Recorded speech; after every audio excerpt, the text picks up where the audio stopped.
जिंदगी में जब तक भूकंप नहीं आ रहा और इमारतें नहीं चरमरा रही तब तक काहे का ज्ञान? ज्ञान लेकर अंटी में खोस लेने के लिए थोड़ी होता है, जेब में छुपा लिया है, खोपड़े में दबा लिया है, ज्ञान है। अरे जरा डंडे चले, गोलियां चल जाएं और अच्छा। दीवारें नहीं गिर सकती तो कम से कम दरवाजे गिरे। गोली भी नहीं खा सकते तो कम से कम गाली खाओ, तब ज्ञान होता है। मजाक की बात नहीं, सचमुच बोल रहा हूं। ज्ञान बिना टूट फूट के आ ही नहीं सकता बाबा। हासे खेले पिया मिले तो कौन दुहागन होए। हंसते हंसते खेलते खेलते रिफ्लेक्शन लिख लिख के उस पर स्माइली बना बना के और एक दूसरे की तारीफें कर करके ज्ञान मिल जाता तो सब ज्ञानी हो गए होते। फिर वियोगन कौन बचती? कोई नहीं। दुहागन माने जो विरहिणी है, माने अहंकार, जो अभी पिया से बहुत दूर है। बोले हंसते हंसते अगर मिलता होता तो फिर विरहिणी तो कोई बचती ही नहीं। ये तो चीज ऐसी है जो लठ खा के ही मिलती है।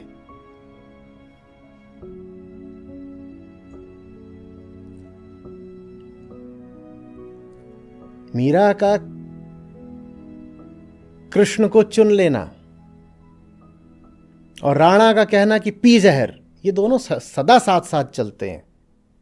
अगर अभी जीवन में राणा का जहर नहीं आ रहा तो कृष्ण भी नहीं आए हैं। ऐसे थोड़ी है कि राणा भी रूह अफ़ज़ा पिला रहे हैं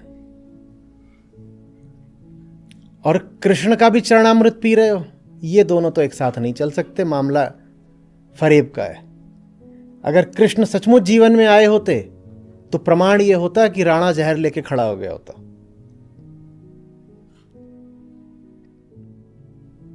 संत सचमुच जीवन में आए होते, मीरा जाती तो थी रैदास के पास। पूरा समुदाय, पूरा कुनबा डंडा लेके खड़ा हो गया था कि एक तो तुम समृद्ध घर से, वहां तुम महल से निकलती हो, जा किसके पास रही हो? ये चर्मकार, ये चमड़े और जूते का काम करते हैं, पहली बात। दूसरी बात, तुम स्त्री, वो भी युवा, और खुलेआम सड़क पे घूमती, जा कहां रही हो? पुरुष के पास। और तीसरी बात, तुम हो उच्च जाति से और जा किसके पास रही हो? जो तथाकथित एक निचली जाति का है। तो चाहे कृष्ण के पास जाना हो और चाहे रैदास के पास, ज्ञान आ रहा है कि नहीं, कोई सच्ची घटना जीवन में घट रही है कि नहीं, इसका प्रमाण तो मारपीट ही होती है। मीरा ऐसे थोड़ी कि अपना महल में बैठी हुई है और सारे मजे भी ले रही हैं और वो तो गली गली हरि गुण गाने लगी। निकलो ना गली गली, गाओ फिर हरि गुण। गली गली तो काहे को निकले? गली गली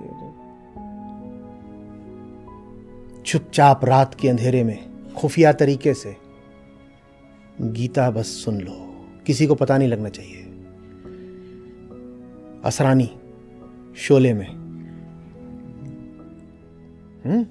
जेल में रिवॉल्वर आ चुका है, वैसे ये ऐप पर गीता सत्र आ चुका है। किसी को कानो कान खबर नहीं होनी चाहिए। ऐसे नहीं होता कि किसी को कानो कान खबर नहीं होनी चाहिए। वहां तो फिर होता है कि वो तो गली गली हरि गुण गाने लगी। और जब गली गली हरि गुण गाओगे तो डंडा जरूर पाओगे। समाज इतनी आसानी से अपने शिकार नहीं छोड़ देता।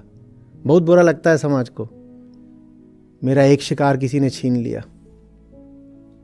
किसी भी जानवर को देखिएगा, वो सबसे उग्र तब हो जाएगा जब आप उसका शिकार छीन लें।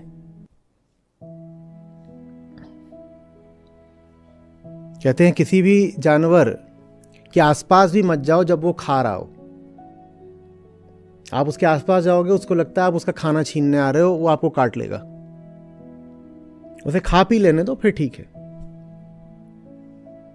वैसे ही आप सब समाज के शिकार हो, वो आपको खाना चाहता है। आप बच के भागोगे, आपको माफ नहीं करता, और मुझ जैसे को तो बिल्कुल नहीं माफ करता जो कितने ही शिकारों को बचा रहा है।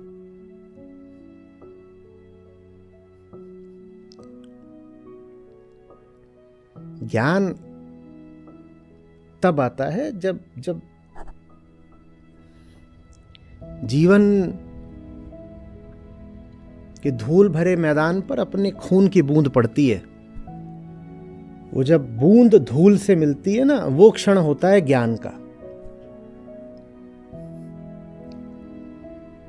उसके बिना नहीं ज्ञान आता।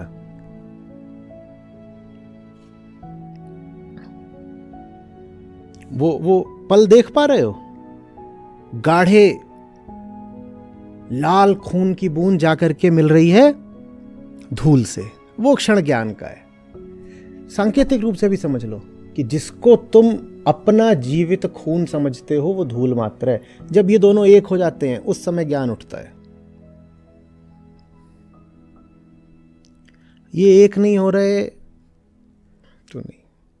और उसमें जैसा आपने कहा एब्स्ट्रैक्शन वगैरह काम नहीं आते, कोई एब्स्ट्रैक्शन नहीं चलेगा।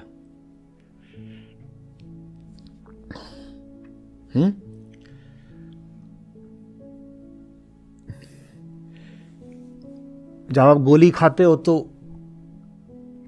उसमें इस बात का क्या महत्व है कि आप प्रिंसिपल ऑफ लीनियर मोमेंटम समझते हो कि नहीं?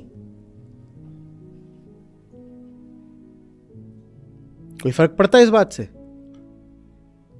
आप पूरा समझते हो कि गोली चलती है तो बंदूक पीछे को जाती है और रिकॉइल करती है और कंजर्वेशन ऑफ मोमेंटम। क्या फर्क पड़ता है, समझते हो कि नहीं समझते हो? बात तो इसकी है कि गोली खाने का जिगर है या नहीं है। ये बात, ये सिद्धांत मोमेंटम वगैरह समझे बिना भी कोई गोली खा सकता है, और कोई ऐसा हो सकता है जो बड़ा पंडित हो भौतिकी का, सब समझता है,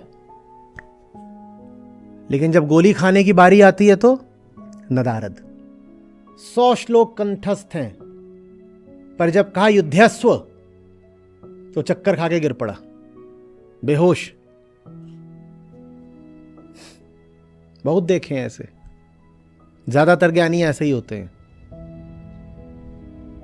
और उनसे पूछो क्या हो गया, युद्धस्व श्लोक 100 श्लोक तूने सुनाए थे अभी, तो बोलेगा ज्ञानी है, योद्धा थोड़े ही हैं।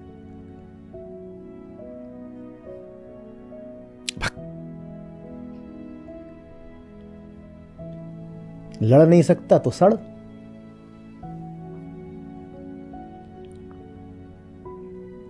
या तो लड़ नहीं तो सड़। कितने, चाहे जिसका भी कृतित्व हो,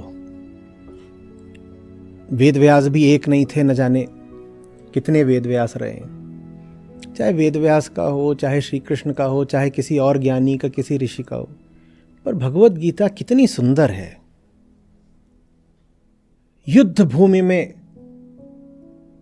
रचा गया है मामला, सारी बात कही गई है युद्ध भूमि में। कोई ज्ञान भूमि नहीं, कोई गुरुकुल नहीं, कोई आश्रम नहीं, युद्ध भूमि। संदेश साफ है।